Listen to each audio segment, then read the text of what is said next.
Well, hello everybody. It is so lovely to see everyone here this weekend, and I just want to extend a welcome to our entire extended SV2 community. Before we get started tonight, I really want to give a very special thank you to Legacy Venture.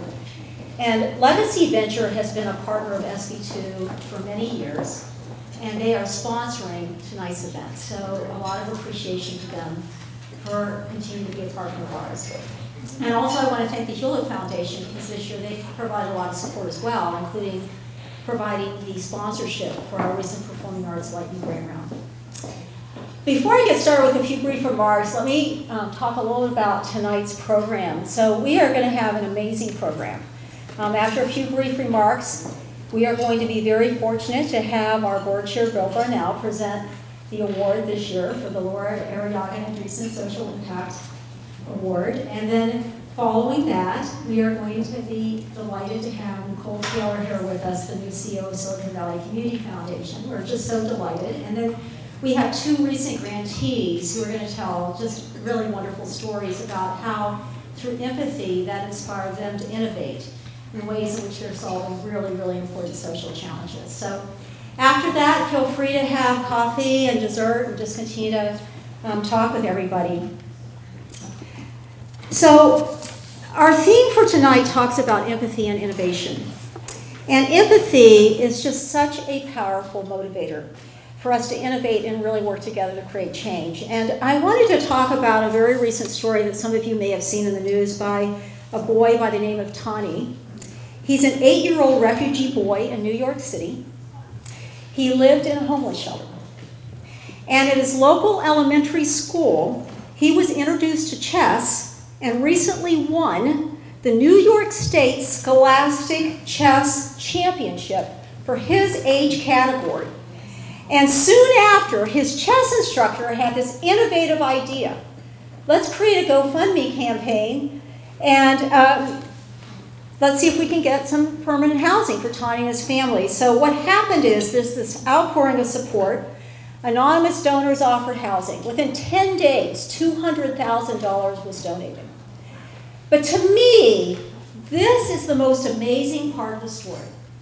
Tani's family took only rent for 1 year for a modest 2-bedroom apartment close to his public school.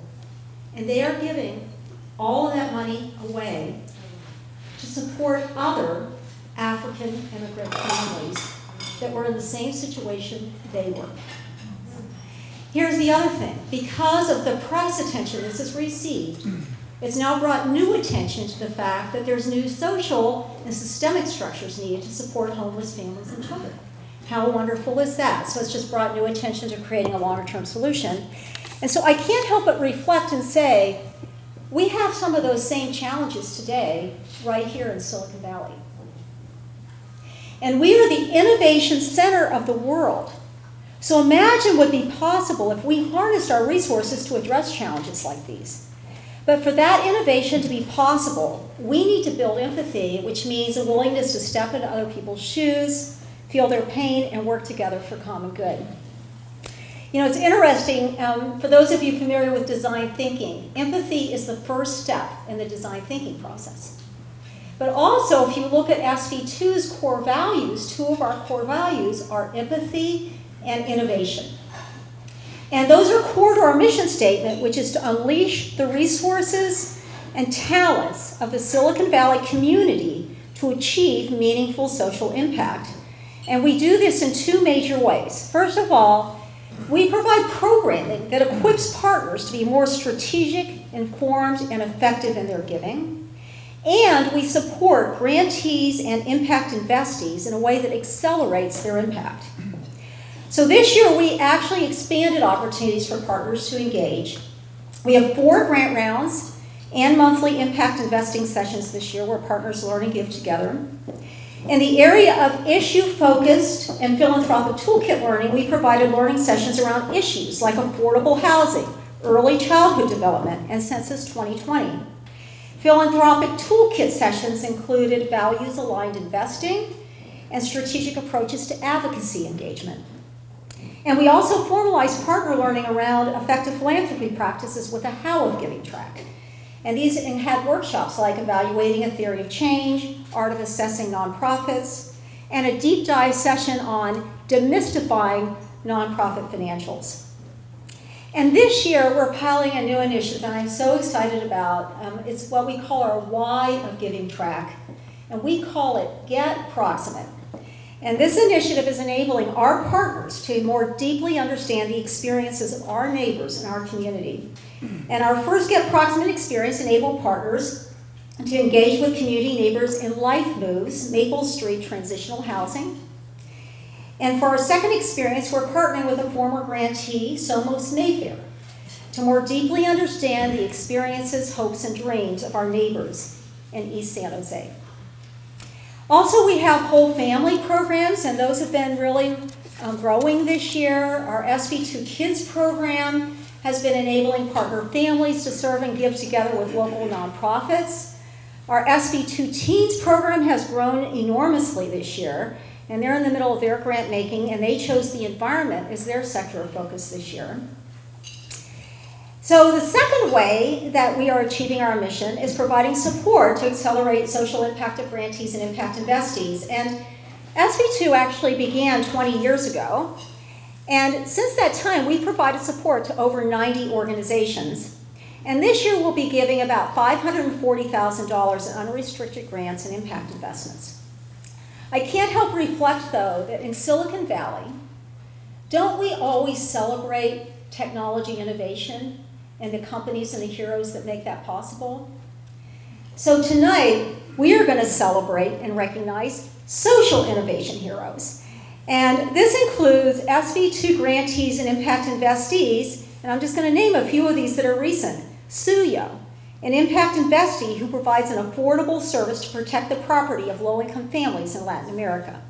Haven Connect, an impact investee who provides an online service to more easily find and obtain affordable housing. Fresh Meat Productions, a recent grantee who provides professional performing opportunities for trans and gender nonconforming artists. And we're excited that recent grantees Serum and One Degree will both be sharing their stories with us soon.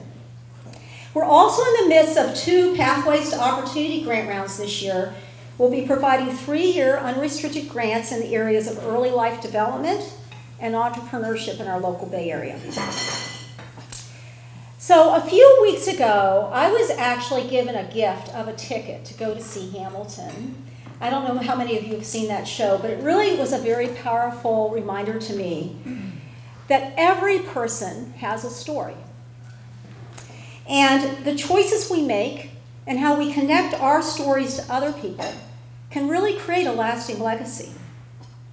You know, the United States was at a critical point in history when Hamilton took place. And you know, today, I think we're at a critical point in history too.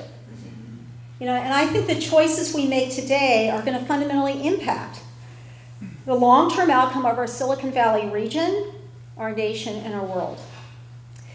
So I am really hoping that this evening inspires all of us to think about our own personal stories and how we, individually and collectively, are writing our stories to create greater impact. So with that, what I'd like to do now is introduce our board chair, Bill Brownell, and don't stand up yet because I have a few things to say as I introduce Bill. Bill is going to introduce the recipient of this year's Laura Arriaga Andreessen Award, and by the way, I could not be more thrilled with who is getting that award this year. But I want to say a couple of things about Bill. Bill has served on SV2's board for 6 years, and he's been board chair for the last 3. And Bill's board term is going to end this summer.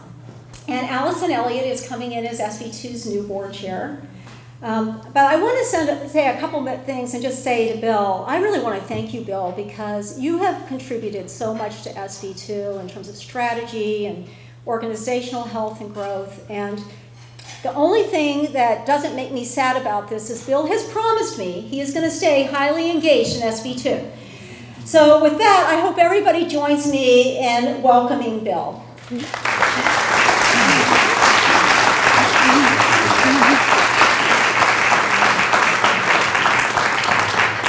All right, thank you, Linda. Well, it's really been a joy and a privilege to be in a leadership role at SV2 on the board for the last several years. It's just such a great community of people doing some good in the world. We learn together, we build community together, we have impact together. So it's been really great for me to be part of that. And I did promise Linda I'll stay a part of it next year in some fashion.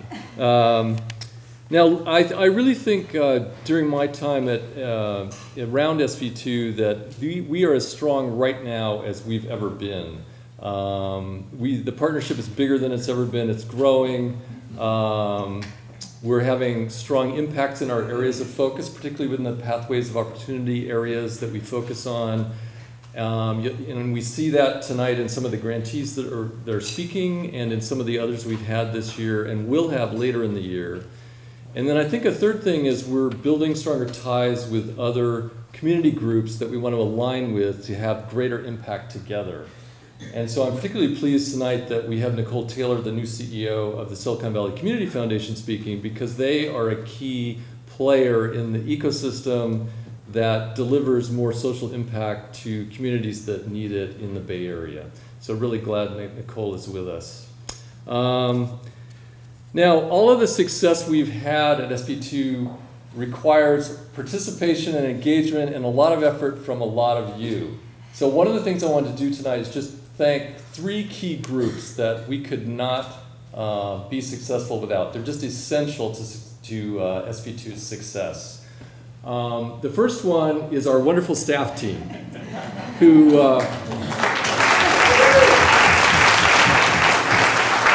they clearly have a lot of fun in what they're doing. But they're also a really skilled, really professional, really dedicated group. Both our senior leaders like Linda, our CEO, Jody, who runs programs and operations, Lisa, who runs relationships and learning, as well as Miriam, Amy, Lucinda, Justina, and just a great group. So thank you, staff, for all you do for us and for driving SV2 forward. A second group I wanted to personally thank is our board. And we don't have as great a group photo of them, but here they are. Here are the mug shots. This is really a talented board and very dedicated and really works well together. I mean, I'm on several boards, and this one is one of the healthiest that I've been exposed to. Very strategic, works together as a team. We identify areas of innovation. We identify areas for growth. We find ways to support that growth. So just thank you to all the board members for your dedication and your generosity as well.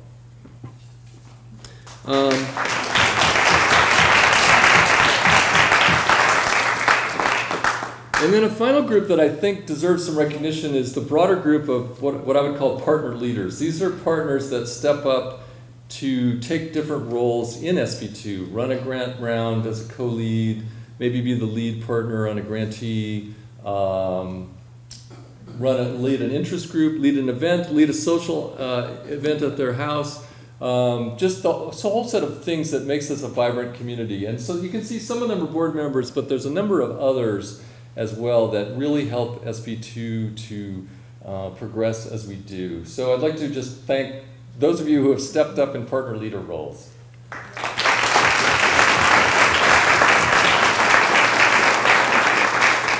And by the way, for others that are partners that have not tried a leadership role, I just encourage you to try it. It's a good way to get more deeply involved in the community. We need your skills and your smarts, and so please think about considering that next year.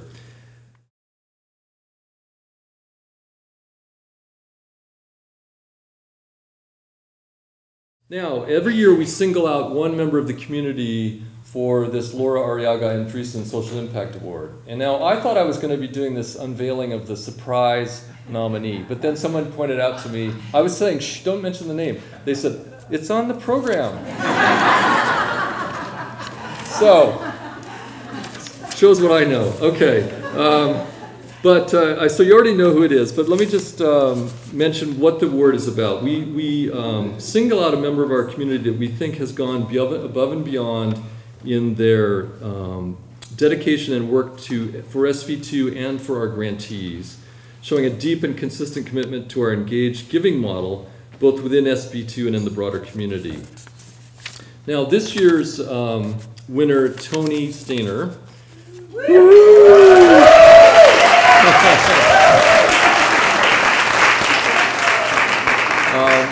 we thought about Tony. He's been a partner since 2013, and he's came to us with a lot of experience in the social sector. He's been on many boards and was particularly deep around impact investing.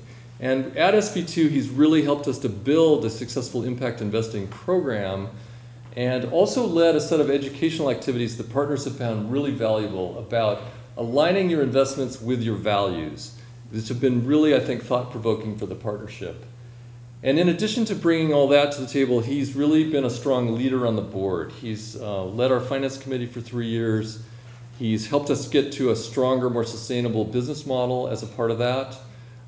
He's been on the executive committee of the board and has been involved in a number of key processes, including our CEO search process, which led to us hiring Linda, as well as being the current steering committee lead on our Visionary Leadership Circle, VLC. So that's our group of major donors that really help to fund some of SV2's core operations, and Tony's been a leader in that area as well. I think the other thing is people who have worked with him would agree with me is that he's really a great team player, very collaborative, and brings a lot of insight and wisdom to all the discussions we have on different issues around SV2. And beyond that, I think my view is he's just a really down-to-earth, nice guy. And that's important too. I was reflecting on a time about 1.5 years ago where my wife, Kimberly, was off at the Women's March in Washington. My kids are away. I was kind of home alone for the weekend. And Tony called me and said, "Hey, you want to come over and play some poker?" And so I said, "Sure." And I thought, well, that's really a nice gesture. And I went and played poker with his friends. Now, my poker skills were a little bit rusty, and I have to say they kind of cleaned me out that night. But I still felt it was a very nice gesture. So with that, let me introduce to you our Laura Arriaga and Andreessen Social Impact Award winner for this year, Tony Stainer.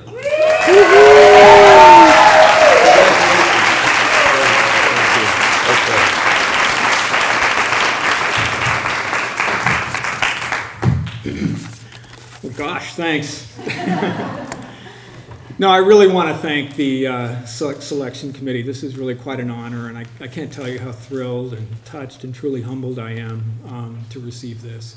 So thank you, and I want to really thank my family as well. They provided support, especially my wife Beth, and I'm really delighted that 2 of my children are here tonight, Grace and Don. I have a 3rd child who is working in LA and couldn't make it up, but anyway, he called right before, so it was really sweet of him to do that. So, anyway, I also like to thank Lance Fors, who is a former board chair, who somewhere around a decade ago did a presentation on SV2 to a group I was at. And it wasn't right for me then, but I just filed it away, and I said, at some point this is going to be right. And then I was in a group called the Philanthropy Workshop, and Kelly Pope showed up and presented on SV2.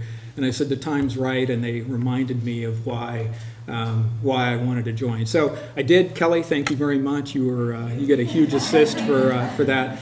And it was at TPW that I realized that, if you're going to do this work in this giving back phase, it's a hell of a lot more fun to do it with a like-minded group where you can continue learning all the time. And SV2 has been that group for me, and it's been that group and more. So, it's, for as much as I feel like I give, I get even more.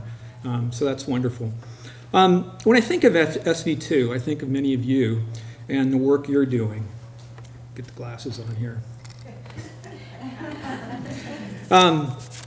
It's truly the amazing people in this room that I've gotten to know, the causes you care about, and how you're approaching your work, the heartful SV2 staff, and all of us learning together how to be more effective while having some fun along the way. The world's problems are too large, too urgent, and our collective resources, even our collective resources, are too small to make a dent unless we're all working together smarter, zeroing in on root causes and finding leverage points to catalyze change. Let me talk a bit about my causes and approaches and how SV2 has influenced all this. My main causes are access to clean water and sanitation and the climate crisis. Besides SV2, I'm on the boards of Water.org and the Pacific Institute, and I mentor social entrepreneurs in the water and climate spaces, and I also make impact investments. So why water? To me, it's unforgivable that today 2.4 billion people don't have access to clean water and or sanitation, a human right that is fundamental to everything we hold dear in life. Of those 2.4 billion, about 800 million of them could afford a loan if one were available, and in the case of water, it's usually at a fraction of the price. Water.org identified access to affordable loans as a root cause and is all in on catalyzing change to the financial system to make these loans available. They will reach 65 million people in the next 5 years after taking 20 years to reach the first million. Did I say the repayment rate on these loans is 99.61%? The Pacific Institute is a water sustainability think and do tank that creates and advances science-based research solutions to the world's most pressing water challenges. The climate crisis is the existential threat of our time, and the resource that will be most impacted is water. The Pacific Institute has had remarkable impact over time. Their work was cited extensively when access to water and sanitation was named as a human right in 2010. They published the first paper on the impact of climate change on fresh water supplies, while specifically looking at the consequences of an early melt of the snowpack in California. Let me tell you, this was in 1987, so how prescient was that? So this idea of looking at the horizon is what they do. They chair a forum at the UN for global corporations to trade best practices on how to sustainably manage their water throughout their operations. And I view their work today as more important at a time when environmental policies and even facts and science are under attack. I also want to mention that my wife Beth serves on the board of the Compassion Institute, who is methodically bringing the teachings of the Dalai Lama around compassion to the world. So this is another cause we care deeply about as a family. Many of you around SV2 know me from my work in impact investing. Philanthropy is dwarfed by the amount of money that is invested. Being from a business background, I realize the power of markets and how much promise there is in unleashing those forces to solve our biggest problems. I started looking at the data and found that one could get market returns while making investments that align with your values. I joined Tonic, which is a network of impact investors, to learn more, and a subgroup that commits to invest 100% of a portfolio to impact. A year or two after this, I was delighted that SV2 began its impact investing working group, and I joined that too. It was an easy decision for us to commit our donor advised fund to 100% impact. This was money that was already earmarked for philanthropy, and if our investments earned a little more or a little less, we'd still be able to donate virtually the same amount annually while increasing our impact through those investments. The goal was to have a portfolio to be a model that achieved market-based returns while having meaningful impact. Meanwhile, as Stephen Colbert might say, when the microfinance institutions that Water.org was using to make water and sanitation loans became capital constrained, Water.org began raising a fund from private investors to allow those microfinance institutions to scale by providing capital from those investors who would be paid a concessionary 3% return with a 7-year lockup. This wasn't a market return, but the impact was enormous. It wasn't a grant or an investment, but it was a hybrid that was best for this situation. We went ahead with the investment, and though not a market return, we consider the delta between the market return and the actual return to be an annual grant to Water.org. The wheels started turning. Maybe the goal on investing wasn't to maximize returns subject to impact, but to view the corpus and the annual gifts to be a single entity whose purpose was to help drive change in the ways we care most about. I read and heard authors Morgan Simon at SV2 and also Jed Emerson and Joel Solomon talk about the purpose of capital. And maybe the purpose wasn't to die with the most, but to invest transformationally to create the world we want now and for generations that follow. I think about this a lot. I think about what this means to us and our portfolio, and it's truly all a work in progress. I appreciate the conversations I've had with several of you on these topics. And I also think about how to bring more of my heart into this work as well as my head. It feels surprisingly good to make an investment that makes a difference.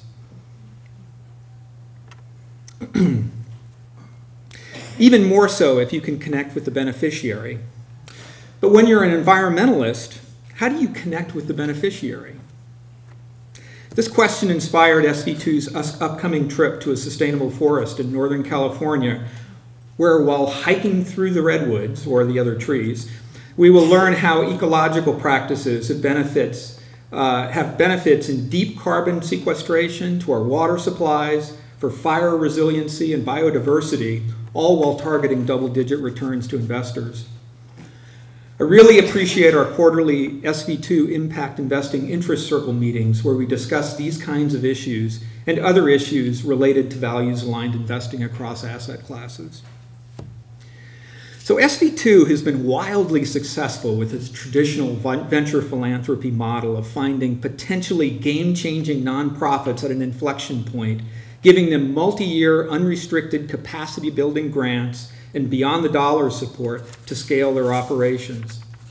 Over recent years, though, SV2 has shown a boldness and adventurousness that moves well beyond venture philanthropy and is a model to all of us. From collective impact tackling third-grade reading deficiencies with the Big Lift, to a year-long focus on how to use advocacy to move the needle on our work, to a multi-year endeavor to learn about and address the large and growing inequalities in Silicon Valley that were brought to light by the Giving Code, which was co-authored by SV2 partner Alexa Cortez-Colwell. So how has SV2 influenced me? There are certainly specific things that I can point to. The Giving Code has made me more aware of Silicon Valley inequalities and now we give more locally. The advocacy learnings prompted me to support nonprofits targeting voter registration and get out the vote efforts for underrepresented groups in key swing states to impact elections that ultimately will bring more climate-friendly policies. One of the impact investments I'm most excited about is the investment we made alongside SV2 in Village Enterprise's first Pay for Success Development Impact Bond to alleviate extreme poverty in Africa. There are many more specifics, but the real influence is that I feel like I'm following SV2's lead of being bolder and more adventurous in my work. I'm more willing to look at a new approach, more willing to articulate what my next step is, and then find someone who knows more than me to discuss it with. I had the pleasure of sitting next to an 83-year-old Tonic member a few weeks ago. During a long and very, very wide-ranging conversation, he said something that stuck with me. Today, more than ever, our society has forgotten that life is analog and not digital. We aren't philanthropists or not. We aren't impact investors or not. We aren't transforming the world or not. But these are knobs that we're just turning slightly up or down. So whatever you care most deeply about, whether you're addressing the wealth gap for people of color, the inequalities of our educational system, the climate crisis, political dysfunction, or our disappearing coral reefs, find a root cause, take advantage of this wonderful learning community that is SV2, be bold and adventurous as you learn to be more effective, and turn the knob a little bit more towards transformational change so we can all work together to make this the kind of world we want to live in. Thank you again.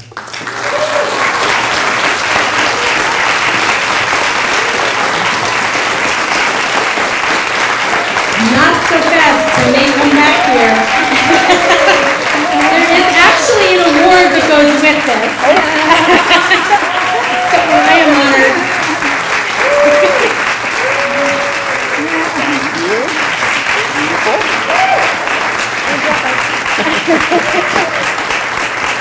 Thank you. I remember chasing Tony leaving one of our gatherings, and I just said, Jen Rattay was there, and I was like, I think I'd better go back out and bring him back in. And I did, and I'm really glad I did that because the rest is history here. So. Oh, thank you. Thank you again.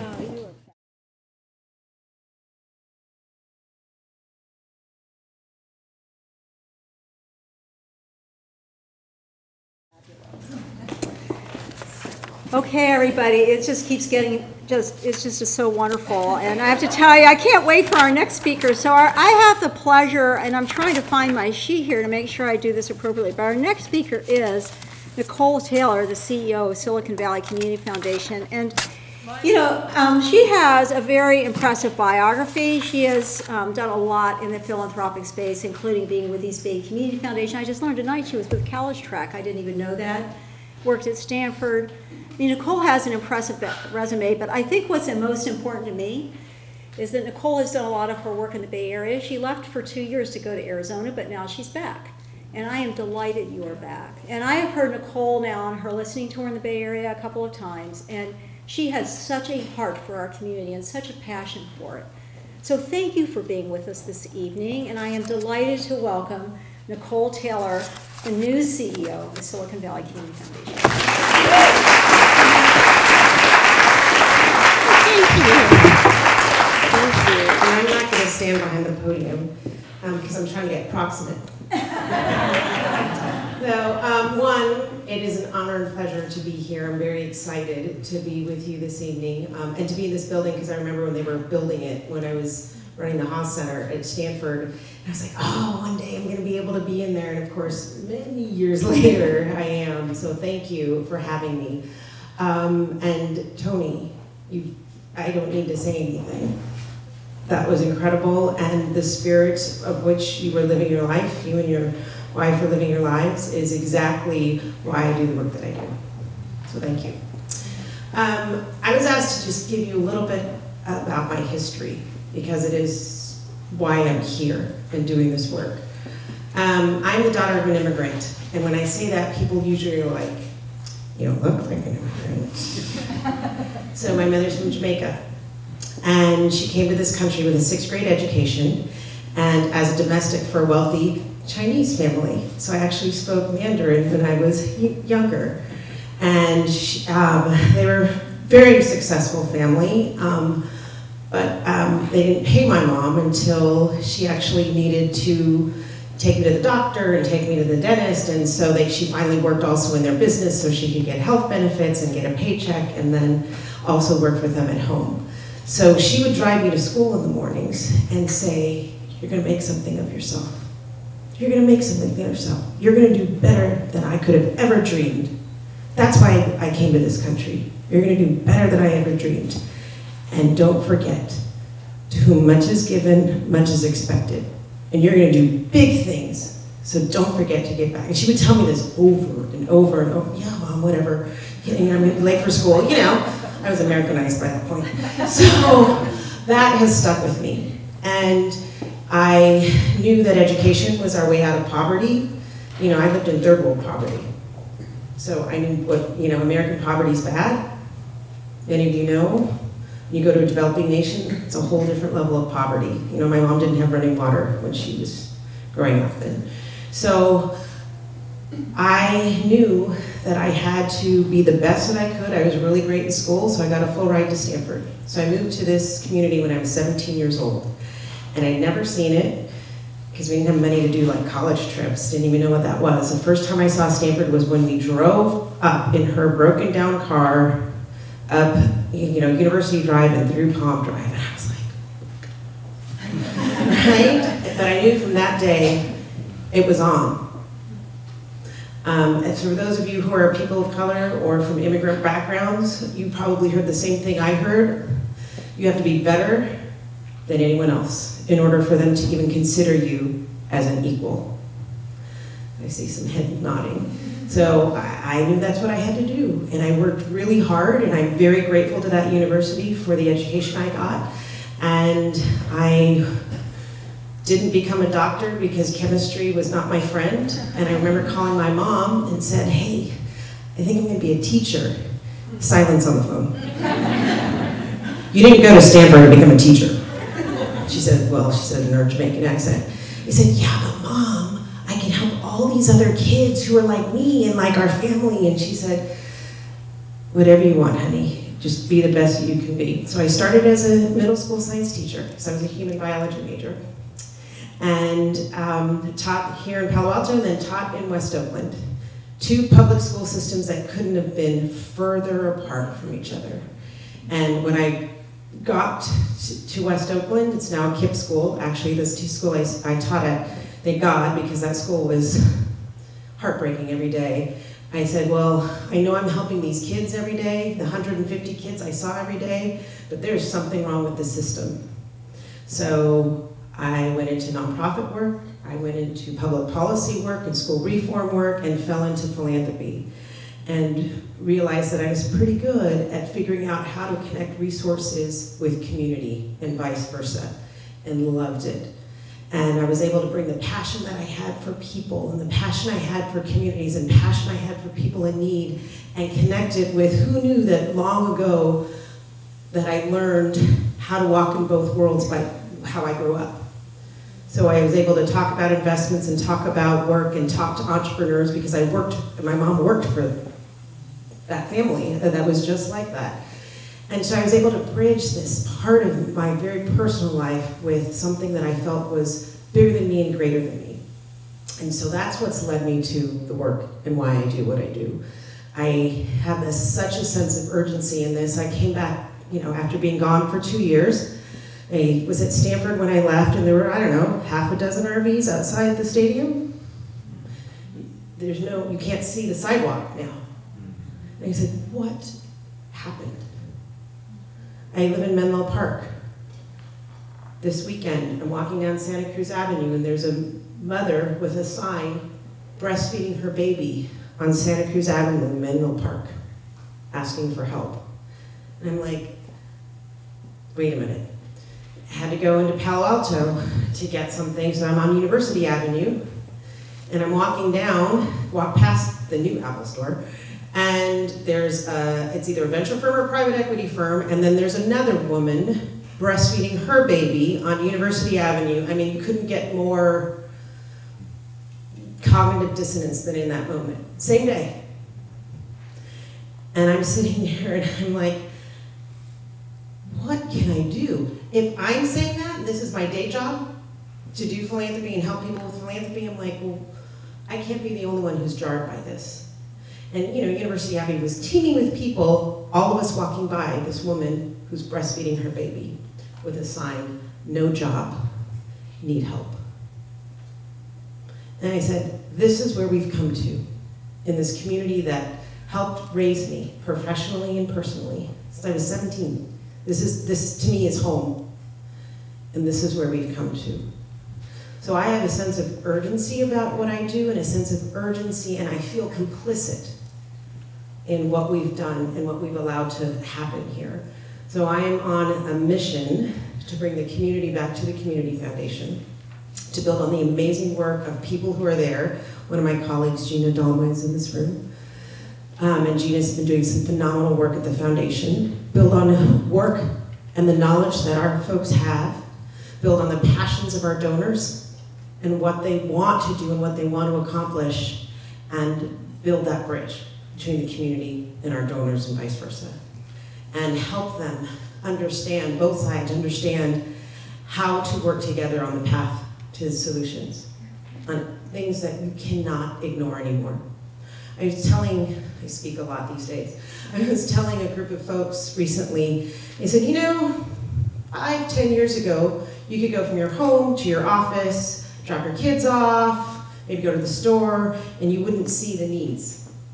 You could do that, right? You could figure out a path to all those things in any given day and not see the needs. You can't do that anymore.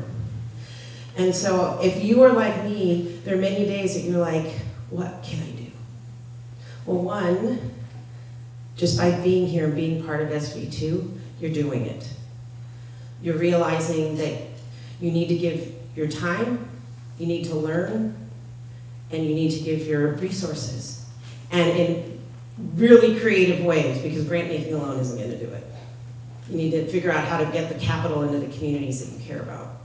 So you are already doing it, you're on your way, and the fact that you're doing it in community with each other is phenomenal, because it can be hard work, it can be heartbreaking work, it can be lonely work if you try to do it on your own, and you're not going to get as far than if you do it collectively. So I just encourage you to keep doing what you're doing. Keep down the road. We need you. We need your passion, we need your energy. Yes, we need your resources. We also need your ingenuity, your creativity.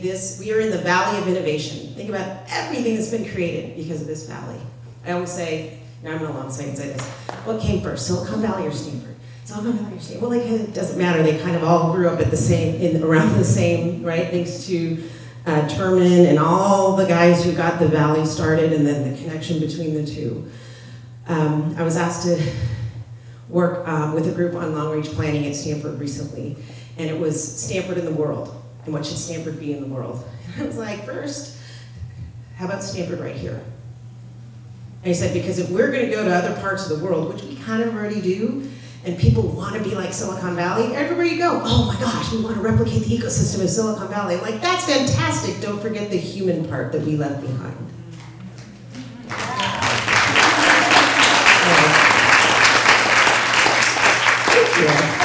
Thank you. They were taking notes. It was great. And then they started doing what, they do. They're like, oh my God, we got to bring the sociologists into this. We actually have to study the data trends about what has happened in the last 20 years right here before we think we can go. I said, yeah, where? To India and China and Eastern Europe and Seattle and replicate exactly what we've done here? So they got it. So I'm very excited. So I get to do things like that, and all I'm doing is speaking what I know is the truth. So thank you for having me. Thank you for allowing me to be with you, and this is the beginning of my journey at the Community Foundation. This is my 4th month. We're about to start strategic planning, so I hopefully will be back and engage you in conversation and dialogue as we think about where we need to go and how we need to engage with you all. We're already starting to think about how we work together. Had a great conversation. Alexa, I saw you earlier. Alexa Caldwell came right there. We had some great conversations already. Catherine, Crystal Foster, and I are already partners in crime. So this is what we are about. This is where we're headed. So thank you. Thank you.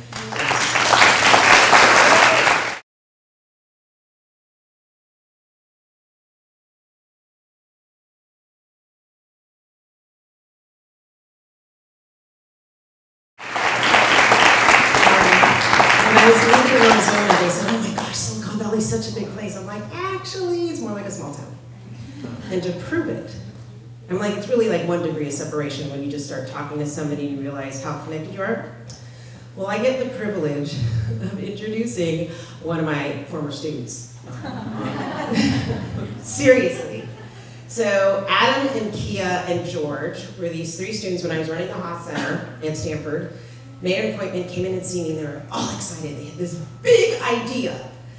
Nicole, do you know how much medicine is just going for waste? Do you know how many poor people can't get access to medicine? Do you know how many elderly people are on, fixed incomes and can't get the medicine, and people are just dumping it, and we're gonna do something about it. And I'm like, okay, so let's talk about this.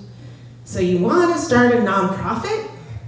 Okay, so how are we going to start thinking about financing, which I just asked you, how are you financing? It was one of the first questions I asked. So we went through all of this because that was my background, and that's what we do at the Haas Center. We foster their ideas, not shut them down and all the things that may not go right, but what is it going to take for them to get it up off the ground? So when I was told that I had to introduce the next speaker, this group that started Serum, I could not believe it. I could not believe it.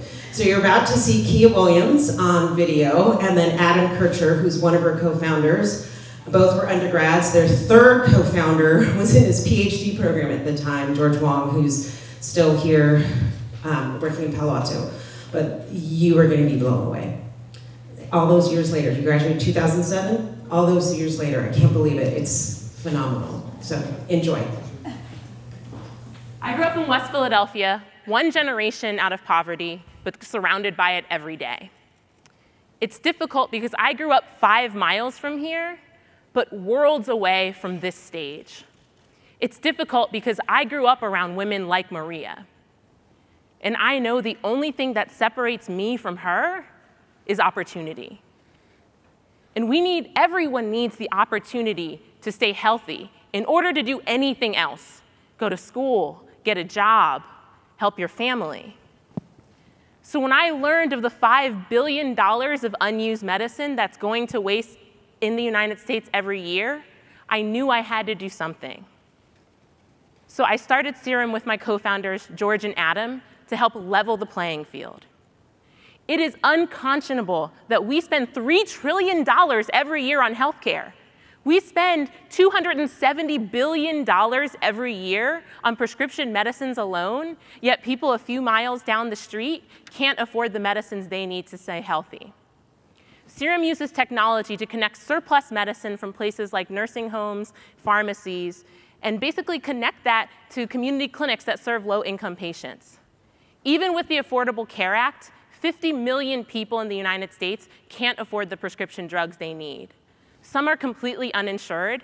Some have insurance, and they can't afford their meds because of things like high copays or high deductibles that for individuals can be $6,000 before your insurance kicks in. We basically make donating medicine as easy as recycling. And to date, we've actually donated $4.7 million of unused medicine that would have ended up in trashes, in our toilets, in medical waste incinerators. And we've gotten that's enough medicine for over 80,000 patients across 4 states. And there's only 5 people on our team. So we know that the work that we're doing is very scalable because of the technology we're using. Imagine a world where we take the $5 billion of unused medicine and get it to the 50 million people who need it. That's the world that Serum is creating. I hope that you'll join us.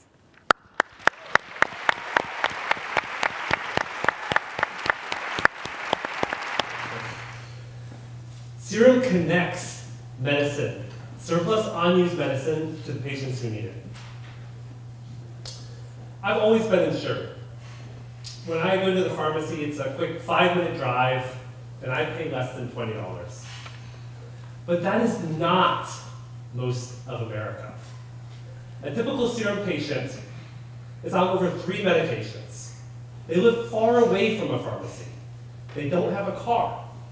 They might take a bus 40 minutes or more to get there. They're an hourly wage worker. They have to take off work to do that. They lose wages to make that commute. When they arrive, they pay a cash price many times higher than what you or I would pay. To make matters worse, prices vary so much between pharmacies that they often have to make that commute multiple times to multiple different pharmacies just in order to cobble together the best price for each of their medications. I'm going to get this right, I promise. Elaine is one of those patients. She does all of that work, and yet she still pays over $150 a month for her meds. She is literally faced with a choice every month: groceries, rent, or your health. Elaine shouldn't have to make that choice. No one should have to make that choice. Yet there are 50 million Elaines. That's 1 in 4 adults. You've all seen the news. It's in the headlines almost every single day. Crisis in prescription drug costs. So if you only remember one thing, remember the 1, 2, 3 of medicine access. 1, the #1 reason for bankruptcy in the US is medical costs. 2, the US health system will have lost $2 million from people not adhering to their medicines by the time I finish this sentence. 3, by the end of my presentation, 3 people will have lost their lives because they're not taking the medications they need to stay healthy. Elaine doesn't deserve to die. She could be your neighbor, she could be your loved one, she could be you or you down on your luck. Every single person is affected by health. Health is a fundamental part of what makes us human. So look to the person to your left and the person to your right. Every single person here has been affected by a serious health issue, either directly or through a loved one. Think back when you or your family was affected. What were you thinking? How did you feel? I, myself, have never felt more scared. I have never felt more helpless. I realize that without my health, I have nothing. It doesn't have to be this way. There is a solution. This is Jinky Belaine, one of our beneficiaries. Serum partnered with Santa Clara County to start Better Health Pharmacy. It's down in San Jose, just a few miles south of here. Jinky is ecstatic. I mean, just look at that smile. She just got her medications for free. In fact, anyone who walks into Better Health Pharmacy in San Jose gets their medications for absolutely nothing. Turns out, when we get surplus medications to the patients who need them, we can save patients $100 to $200 a month. That's more than food stamps. That's not just going to make Jinky happy, that makes the county happy too. Because when we're getting medications to people who wouldn't otherwise take them, we reduce hospitalization rates. In fact, we can reduce hospitalization rates by up to 42%. That saves the county and taxpayers like you a lot of money. We started in Better Health Pharmacy down in San Jose, but we've crossed the nation now. We moved into the Midwest and the Southeast where there's even greater need. We're in 23 communities, and we have helped donate enough medicine for over 450,000 prescriptions. And we're just getting started.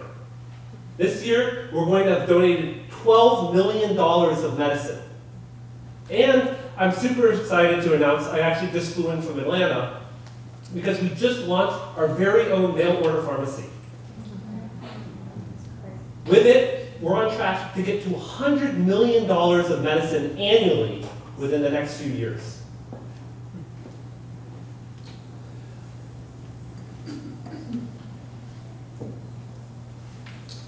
So, let me end by taking a big step back from Stirrup. In the spirit of the conference on empathy, I wanted to circle back to Kia's personal story. Kia grew up in poverty, surrounded by it every day, one generation out of it. She does this work because it is her lived experience. That is a powerful motivator. But that is not what motivates me. Unlike Kia, I have a privilege. In fact, I have a privilege that only less than 1% of the world has. I am an upper middle class, white, male in America.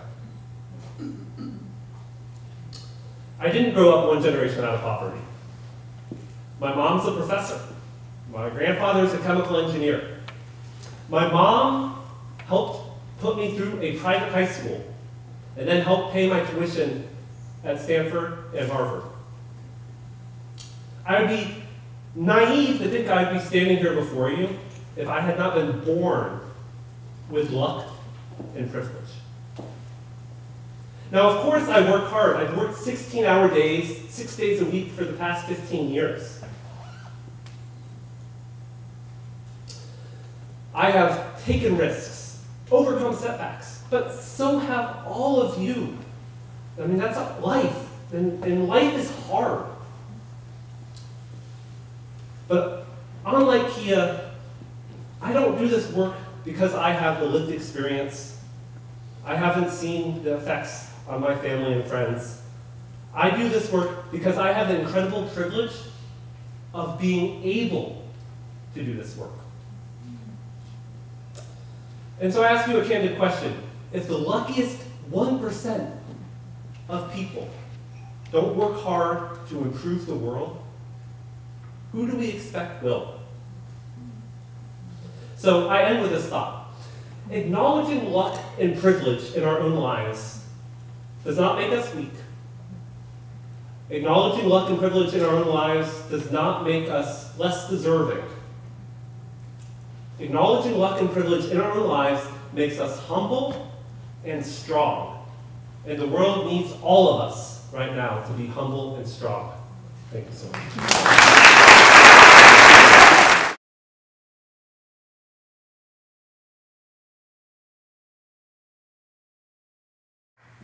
And as Nicole said, it is an incredibly small world because Ray and I started our organizations around the same time. We've gone through countless accelerators and groups together. If I wasn't working on Serum, I would be applying for a job. I'm truly inspired by his story, and I'm even more inspired by his work. So please give it up for Ray Faustino and Wendy.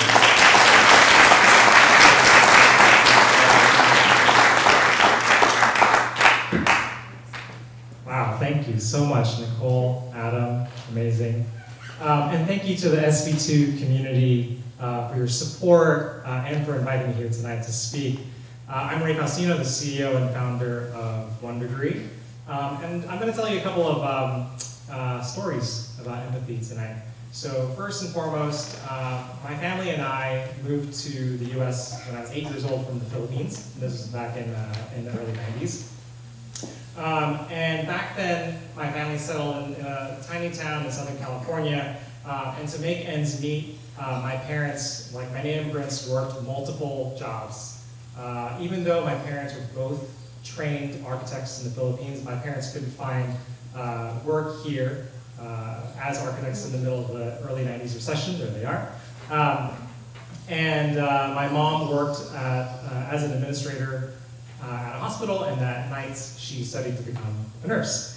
My dad worked as a salesman at Home Depot, and on nights and weekends he would remodel kitchens and bathrooms. So when I was 13, my brother and I, and my brother's here somewhere, I think somewhere back here, he and I would join my dad in remodeling kitchens and bathrooms on nights and weekends, and so we would like grout tile. As you can see, one of my favorite activities, grouting tile. And we would tear out kitchens and remodel them and put in kitchens and bathrooms and other really fun things. And as you can imagine, I hated this. Like, I was like, this is terrible. All of my friends are at Disneyland. I'm here grouting tile. But what it taught me was that you can do so much with so little, right? Like, we made do with what we had. My parents were entrepreneurial, they were resourceful. My dad taught me what it meant to be scrappy and resourceful. And it just was so inspirational for me as I was like working on my own career. And it wasn't inspirational at the time because I was grouting tile, but we made do with what we had. And I remember one night, my parents didn't have the solution to a problem. My parents, they were coming home and it was a dark night, it was raining. My mom was crying as she was walking to the door. My dad was pale, like he looked like he just saw a ghost. And later that night we found out that my parents were talking to a lawyer who was going to help us with our immigration process, and that guy turned out to be a fraudulent lawyer, and he ran off with our family's life savings. And this set us back years and years and years in our immigration process. And we were devastated. They worked super hard, as I mentioned. And my parents didn't know who to trust, and they didn't know who to turn to. They felt like their whole trust in the community was shaken. And as kids, like we were teenagers at the time, like we felt like we were helpless. We didn't know what to do. And so it took us years and years and years. It took us about 15 years to rebuild from that incident. And it's still, I still think about it, and it still haunts me today. But we were able to rebuild and bounce back. And after about 15 years of installing kitchens and bathrooms, my family and I finally became citizens. And yes, yay, yay! And they're thriving. They live in Las Vegas, and my brother just moved here to Silicon Valley, which is Sunnyvale, to work at a tech company. And I knew that we were going to make it because of a mix of both the hard work that my parents were doing and also because of luck. And I knew that because of this experience and many other challenges growing up as an immigrant, I wanted to make sure that other kids and families weren't going through the same things that me and my family went through. So actually, very funny story. I told my parents that I wanted to be a teacher too. And they were like, hell no. And I was like, I wanted to give back, but I found kind of like a sneaky way around it. I went to work at a nonprofit here in East Palo Alto called Build, and that was my first job, and my job title was program manager. And I was like, look, Mom and Dad, I'm a program manager. But my day-to-day work was working with low-income and at-risk kids, helping them navigate the college system and graduate from high school and then go off to college. So that was my sneaky way to work around my parents. And I loved doing that work. I loved working with our students and families. And what I found was that even though we were helping our kids close the achievement gap, there were still so many poverty-related issues that our kids were going through every single day. And we were always looking for resources. So one night, one of our students, Maria, came to me after school, and she told me that she and her family had become homeless. So I ran to the back of the office, picked up this old, dusty paper binder. This was about 10 years ago, and I was flipping through the binder to look for different services like a homeless shelter or food bank or something to help her. And phone numbers were wrong, addresses had changed, hours were wrong, and I'm like, this is ridiculous. Why is it so difficult for us to find basic, vital, life-saving resources for our families? And I was thinking about how different it was in Silicon Valley. Literally a week prior to that event, we had taken our kids on a tour of Google. And I was walking them around the halls of Google, telling them, hey, software, technology is changing the world. All of our lives are going to change. It's going to be amazing. Yet here I was standing in front of the student, and I couldn't help her. I didn't know who to turn to, and she didn't know who to turn to. We felt defeated and frustrated. And I knew that we could use technology to serve our most vulnerable families, but we just weren't doing that as a community. And so that's when I had the idea for 1 Degree. Because our social services system was failing, I knew that there was this opportunity to disrupt and innovate the safety net. So let's imagine for a moment the future of the safety net. So right now, our safety net is kind of like a net with a bunch of really big holes, and people fall through the net and get stuck in poverty, and oftentimes in generational cycles of poverty. But what if our social safety net was actually, first of all, a net, but more importantly, what if it was more like a trampoline? Helping people, if they fall into poverty, bounce up and out of poverty, creating a path, creating a trajectory out of poverty. This is, I believe, the future of the safety net, and something that we can build together, but we have to create a new social contract to do that. We have the brilliance, we have the technology to do that, and that's part of the reason why I started 1 Degree. I started 1 Degree, my organization, about 7 years ago, and we use technology to make it easy for low-income families to find and access the vital social services in our community. We use the very best modern technology that folks at other technology companies use today, like mobile apps and websites. You can go to 1degree.org right now, and you'll be able to easily access the resources in your community. And we put the power in the hands directly into the working class community, because more and more low-income families have access to the internet via smartphones and other devices. And we work in partnership with low-income families on a regular basis, and they help co-create 1 Degree with us. In fact, when I first started the organization, it was a very kind of simple idea. How do we take the concept of Yelp and to find restaurants easily? How do we take that same concept and put it into the nonprofit sector? But what we found when we were talking to our community was that even though we were helping our families find resources, that was actually just the first step in the journey.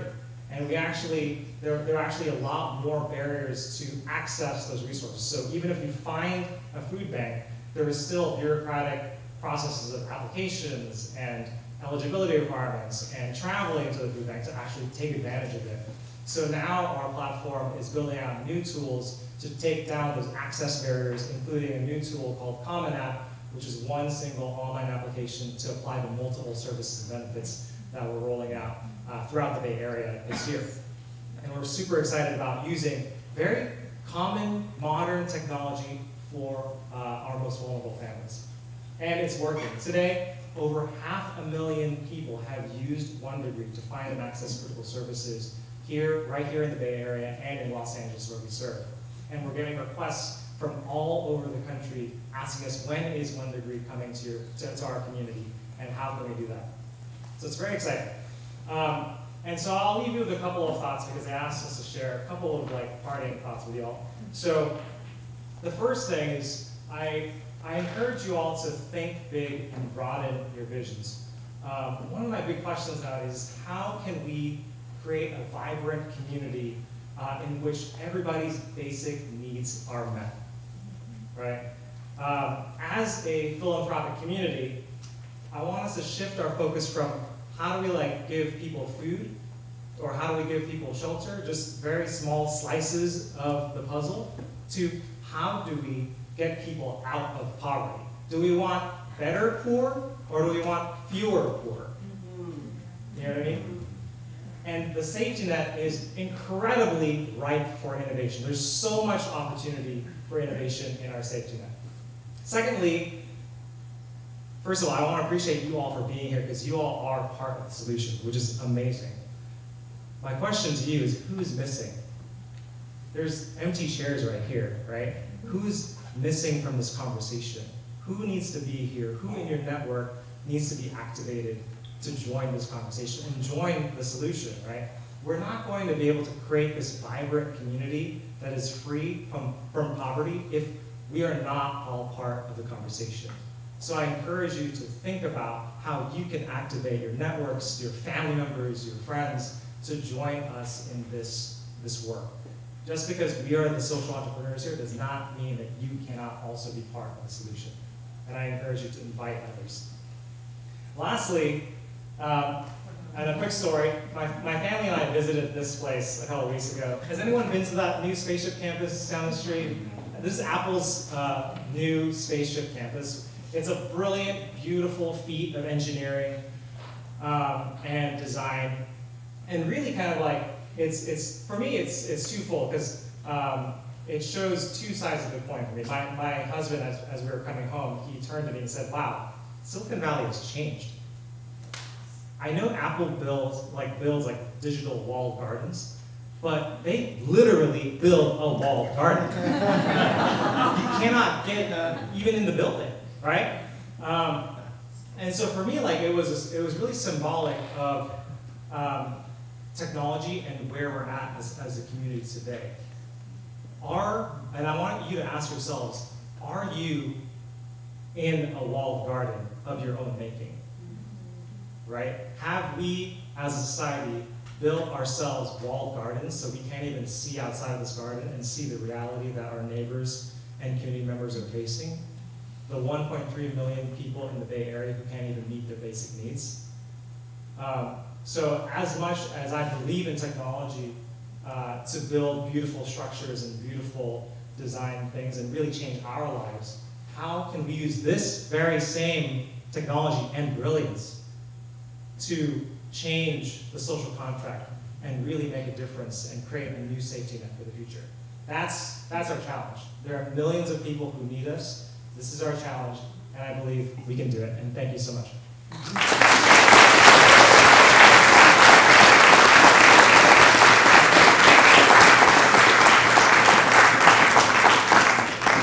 Well, everybody, I had so many new thoughts from that program tonight. I just want to thank you all for coming. I want to thank all of our amazing speakers. I am so inspired to also, really amazing.